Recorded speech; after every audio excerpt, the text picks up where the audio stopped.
Hello, Church of the Cross. Pastor Joel here with a brief recap of the message I gave last Sunday. We are starting a fall sermon series on the Nicene Creed, and I was privileged to kick off that series last Sunday. I began by talking about a little bit of the history of the Nicene Creed, especially the Council of Nicaea. I wanted to create a little bit of the drama of what gave us this Nicene Creed. And then I went on to talk about the first line of that creed. We believe in one God, the Father, the Almighty, maker of heaven and earth, of all things visible and invisible.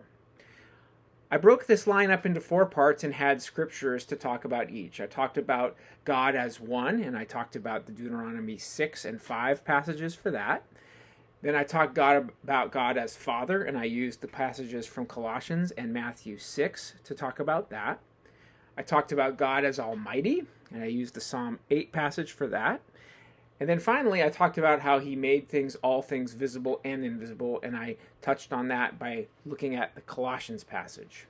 I then closed with an encouragement that we might all meditate on God as one and in God as Almighty Father. And I wanted all of you to think through passages that might inform such a meditation for yourself.